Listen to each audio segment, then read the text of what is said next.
반갑습니다. 모두다 행정사 송범석 대표입니다. 카페에 올려주신 질문에 대해 무료 답변 영상을 촬영하고 있습니다. 이 영상은 제 개인적인 의견으로 더 자세한 답변을 원하시는 분은 가까운 곳에 있는 변호사, 법무사, 행정사 사무소를 방문해 주시길 바랍니다. 영상은 월수금은 전날과 전전날에 올라온 질문에 대해 최대한 빠르게 답변을 드리기 위해 음성으로 답변을 드리는 형식으로 촬영되고, 화목은 평소 많은 분들이 궁금해하는 부분에 대해서 제가 화면에 나오는 영상으로 촬영을 하고 있습니다. 네, 12월 30일입니다. 월요일하고 화요일에 올라온 질문들에 대해서 답변 드리도록 하겠습니다. LH님, 전동 킥보드 음주운전 면허 취소 초범이라고 써있네요. 전동 킥보드 법 12월 달에 바뀌었죠. 3주 전, 그러니까 12월 전이란 소리죠. 동네에서 음주운전을 하게 되었습니다. 전동 킥보드로 농도는 0.174가 나왔고요. 제가 생각하기에는 킥보드는 차와 직접적인 접촉은 없었다고 생각이 드는데, 이제 피해자는 차가 부딪혔다, 휠 부분이 긁혔다, 그래서 견적서 250만원, 람보르기니인가요? 진단서 2주를 제출하셨습니다. 현재 주변 CCTV가 없어 아직 조사 중에 있습니다. 일단 조사를 좀 해봐야겠죠. 저는 합의 의사를 밝혔지만 300만원 이하로는 합의를 안 해주신다 하고 있는 상황입니다. 합의를 보지 못한다면 벌금이 높아지지 않을 것 같습니다. 합의를 보든 안 보든 간에, 물론 이제 민사상 차량이 부서졌다면 그거는 손해배상을 해줘야겠지만, 불법행위죠. 불법행위에 대한 손해배상 책임은 민사상 주어지지만 그 이상의 형사상 합의라든지 이런 것들은 필요가 없습니다. 전혀 필요 없어요. 인적 피해가 허용이 되나요? 상대방이 목 잡고 누우면 어쩔 수 없어요. 우리나라 법이 그렇습니다. 그래서 바퀴 힐에 잠깐 대였는데 그게 사고라고 할 수가 있느냐? 그거는 일단은 상대방이 아프다라고 하면 사고가 되는 거예요. 그래서 목 잡고 누우면 일단 2년 취소가 될 수가 있겠죠. 일단 전동 킥보드 관련해서 구제 가능성이 있기 때문에 혹시라도 면허 구제가 필요하시면 따로 연락을 주세요. 왜냐하면 법이 바뀌어가지고 이건 해볼만 하다고 봅니다. 그러나 이제 지금 사고가 있는 걸로 인정이 되면 2년 취소가 됩니다. 이진 정지 2회 때 대물대인, 5년은 넘었고 5, 7년 사이에 1회가 음주운전이 한 번 있었어요. PSJ님이죠. 최근에 2회 대인대물 음주 사고가 났습니다. 그러니까 한 10년 안에 2번 적발됐고, 사고까지 있습니다. 이번에 변호사 선임을 하시는 게 좋을 것 같은데, 이제 부담이 되신다고 하시니까 아마도 이제 변호사 선임은 어렵지 않을까, 비용이 많이 들어가니까요. 형사합의를 하지 못하게 된다면 집행유예는 나올 것 같습니다. 감옥에 갈 확률도 낮은 확률이지만 있어요. 그러나 그것이 높지는 않고요. 대부분은 집행유예로 끝날 것 같습니다. 징역형에 대한 집행유예. 음주운전 뺑소니 피해자의 애인입니다. 알시기님. 네. 음주운전 뺑소니 차량 여성 피해자의 남자친구입니다. 사건은 이제 거의 한 달이 넘어가네요. 도로에 정차되어 있던 스파크 피해자 차량이죠. 가해자 SUV 차량이 뒤로 달려와 추돌을 했고, 통화 중이던 여자친구는 비명을 질렀고 기절을 했습니다. 얼마나 놀라셨겠어요. 다행히 다른 분들에 의해 구제됐고 뺑소니 보면 바로 잡혔다고 하네요. 폐차했습니다. 스파크가 그래도 다행히 그 경차 치고는 좀 단단한 편이에요. 자, 직업이 프리랜서여서 밀려있던 예약과 앞으로의 돈벌이가 걱정이 됩니다. 자, 이거는 이제 향후에 돈을 못 버는 데 대한 어떤 보상을 받으셔야죠. 가해자는 현재까지 사과 한 마리도 없고 연락조차 없는 상태입니다. 괘씸하네요. 가해자에 대한 분노는 제가 피해자가 아님에도 불구하고 화가 나 자다가도 생각이 납니다. 이제 여자친구분 문제니까요. 당연히 그렇겠죠. 가해자에 대한 복수가 금전적으로밖에 할 수 없다는 것에 대한 원통합이 있으나 할 수 있는 방법은 이것뿐이기에 질문을 드립니다. 형사처벌은 피할 수 없기에 가해자죠. 진행될 것이라는 것은 알지만 그 전에 손해사정사분을 통해 보험사와의 합의가 진행될 예정이라고 합니다. 그러니까 우리 쪽 손해사정사를 말하는 건가요? 그거 잘 모르겠네요. 우리 쪽인지 아니면 보험사에서 이제 그 서베이라고 해서 보험사에서 맡기는 손해사정사가 있는데 어느 쪽 손해사정인지는 잘 모르겠습니다. 자, 보험사와의 합의, 민사소송에 대한 합의, 형사합의 세 가지를 다 요구할 수 있을 거라고 하는데, 물어보는데 어떤 분들은 1번 보험사 합의와 민사 합의가 같다고 말씀하십니다. 예, 맞아요. 보험사와의 합의가 민사 합의예요. 보험사와 합의가 안 되면 민사 소송을 가는 거고요. 민사 소송은 어떤 민사 합의의 방식이고, 민사 합의를 하는 방식은 보험사와 합의를 하는 방식이 있고, 또 민사 소송을 하는 방식이 있고, 민사 소송은 합의가 아니죠. 이거는 합의가 아니고 이제 이거는 판결을 받는 거죠.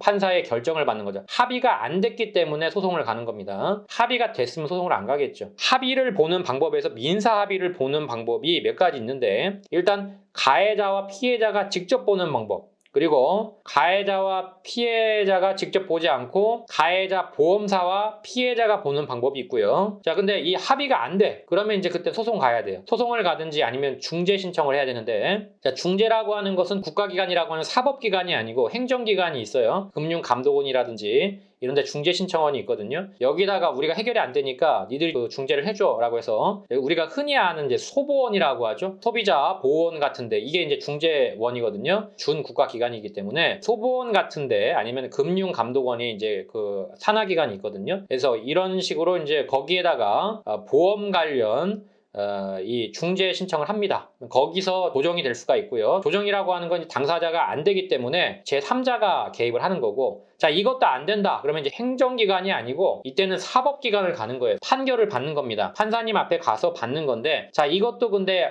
화해라고 하는 게 있어요. 그러니까 이제 뭐 판결이라고 하는 것은 합의가 안 되니까 결국에 최종적으로 판사님이 딱 가르는 거고, 그 전에 당사자끼리 화해의 의지가 있다면 화해라는 걸 판사님이 하기도 합니다. 그래서 어쨌든 화해가 있고 뭐 조정이 있고, 그 다음에 마지막으로는 판결까지 있습니다. 여러 가지 방식이 있어요. 이제 그 중에 이제 민사소송과 보험사의 합의가 들어가 있는 겁니다. 형사합의는 좀 별도고요. 앞으로의 후유증과 손목이 아프다는데도 불구하고 일을 할 수밖에 없는 상황에서의 고통을 민사적으로 받아낼 수 없는 부분인가요? 안타깝지만 위자료는 이 정도 가지고는 측정이 안 돼요. 사람이 죽었거나 했을 때 이제 사망에 대한 위자료가 나오긴 하지만 뭐 일단 염자 정도이기 때문에 정신에 대한 고통까지는 좀 어렵고요.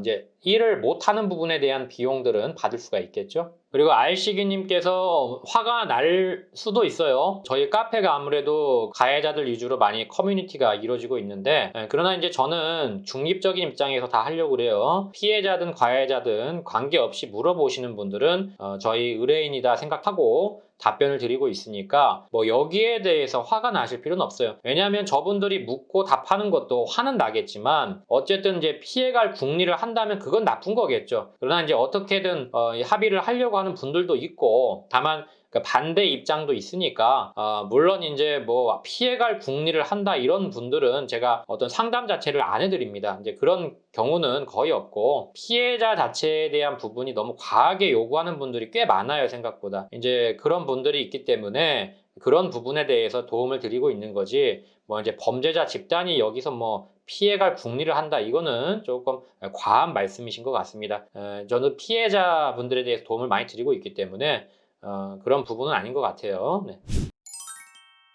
노파전님, 차량을 처분하지 못할 경우. 자, 이거 결론적으로 말씀을 드리면요. 일단 차량을 매각하는 것은 실형을 회피하는 데 도움은 돼요. 도움은 되는데, 왜냐하면 차량을 매각하게 되면은 내가 이제 운전을 할 의지가 없습니다. 뭐 이런 걸 보여줄 수 있으니까 이제 굳이 차량을 매각할 필요가 없어요. 실형이 거의 100%이기 때문에 내가 어떻게든 형량을 줄여야 된다. 뭐 이런 극단적인 상황이 아니라면 굳이 이렇게 차량을 매각하면서까지 바랄 필요는 없습니다. 그래서 일반적으로는 차량을 매각할 필요까지는 없고요. 극단적으로 위험한 상황만 차량을 매각하시는 게 좋아요.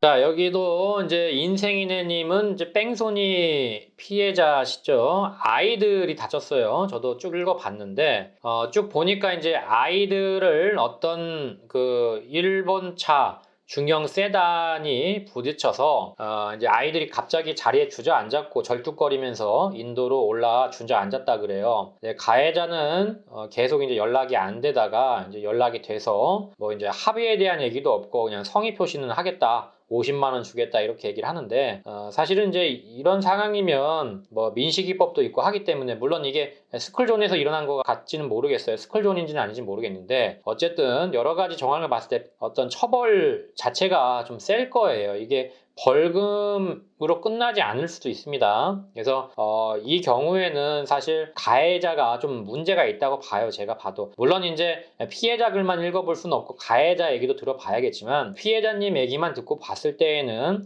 가해자가 좀 문제가 있지 않나 싶습니다. 이 경우에는 가해자분이 일단은 적극적으로 좀 사과를 하고 그래도 피해자가 아이들이잖아요. 아이들인 경우에는 좀 적극적으로 나설 필요가 있다고 봐요.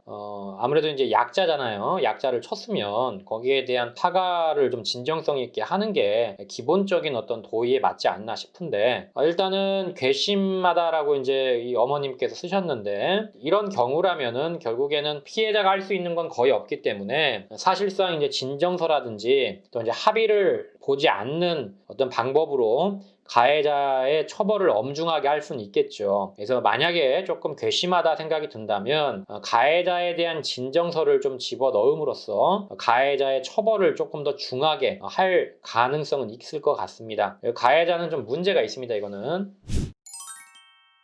또아또님 단순사고 음주운전. 2달 전에 어머님께서 자가운전하다가 오토바이 접촉사고가 났습니다. 보험사에서 구상금 면책금이죠. 400만 원 보내줬습니다. 보험사에. 그 후에 피해자분께서 병원비로 썼다며 80만 원을 보험회사에서 보내라고 해서 보냈습니다. 이런 경우 따로 합의, 그러니까 형사합의를 말하는 것 같은데 민사합의는 종결됐죠. 면책금 냈으니까. 따로 형사합의는 안 보셔도 될 것 같아요. 근데 900만 원의 벌금이 나왔다고 하시는데 900만 원 벌금은 어떻게든 내야 됩니다. 그거는 방법이 없어요. 빌려서 내시든지 아니면 뭐 카드로 긁든지 나눠가지고, 이거는 안타깝지만 방법이 없습니다. 일단 민사합의는 끝났기 때문에 더 합의를, 형사합의도 벌금이 확정된 이상 더 할 이유는 없을 것 같습니다. 형사합의를 하면 좋죠. 그러나 경미한 경우까지 형사합의를 반드시 해야 되는 건 아니에요. 그것이 피해자의 절대적인 권리가 아닙니다. 사고가 크게 나고 이러면 물론 합의를 해줘야죠. 근데 그렇다 해서 꼭 형사합의를 그렇게 막 큰 돈을 주고 해야 될 필요는 없습니다. 도영님, 음주사고 면책금 미납 문의. 오토바이 피해자입니다. 오늘 피해자분들 많이 여쭤보시네요. 좋습니다. 피해자분들도 많이 물어보세요. 가해자는 조선족이었고 만취 상태였습니다. 반대편 차선 쪽에서 나무 충돌 후 파편이 날라와 오토바이로 와서 전치 2주를 받았습니다. 경찰 조사와 진단서 제출했습니다. 특가법 적용됐습니다. 윤창호법이죠. 1번. 그런데 문제는 민사, 즉 보험회사에 면책금을 안 냈다고 합니다. 자, 가해자가 보험사에 면책금을 안 내면 이제 피해자는 이게 답이 없어지죠. 그죠? 자, 이럴 때에는 우리 보험사에 얘기를 하셔야 됩니다. 우리 보험사 쪽에 약관이 분명히 있을 겁니다. 운전자 보험이든 아니면 자동차 종합보험이든 우리 보험사에 연락을 하셔가지고 내가 지금 상황이 이 지경인데 전혀 보상을 못 받고 있다. 약관 중에 나에 대해서 먼저 보상해주고 조선족 가해자한테 니들이 대의 청구할 수 있는 부분들의 어떤 그 약관이 있냐 물어보면은 대부분 있습니다. 대부분. 그래서 일단은 그렇게 처리를 받으셔야 돼요. 그게 안 된다면 결론적으로는 내가 내 돈 주고 처리하고 나중에 이 가해자에게 민사소송을 걸 수밖에 없는데, 지금 조선족을 제가 뭐라고 하는 건 아니지만 봤을 때 느낌상으로 그래요. 그러나 이 일반적으로 봤을 때에는 면책금까지 못 내고 있는 상황이라면 자력이 없을 가능성이 높습니다. 이런 때에는 결국에 치료를 못 받아요. 자, 이렇게 되기 때문에 일단 우리 보험사에 내가 피해를 배상받을 수 있는 부분이 있는지 꼭 확인을 해보셔야 됩니다. 네, 여기까지 답변 드렸습니다. 모두다 행정사는 7년째 비접촉 업무로 사건을 진행하고 있습니다.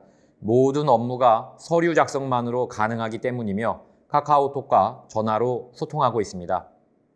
부담 없이 빠르고 정확하게 진행할 수 있는 모두다 행정사에 궁금한 게 있으면 언제든 문의를 주세요. 문의는 네이버 카페에 모두다 행정사로 검색을 하셔서 모두다 행정사 카페의 Q&A 게시판에 질문을 적어주시면 되겠습니다. 또한 이 유튜브 영상을 보시는 모든 분들께 부탁드립니다. 구독과 좋아요는 많은 힘이 됩니다. 꼭 구독과 좋아요 부탁드리겠습니다. 모두다 행정사 송보험석 대표였습니다. 감사합니다.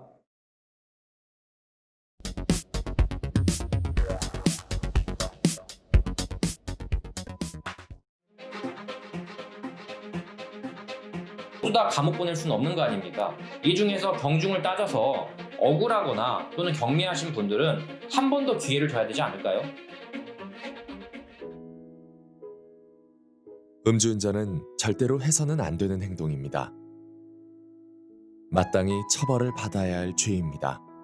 그러나 죄라는 건 경중을 따져야 합니다. 참작할 만한 점이 있거나 억울한 사연이 있다면 다시 한번 면허를 회복할 기회를 줘야 한다고 저는 감히 생각합니다.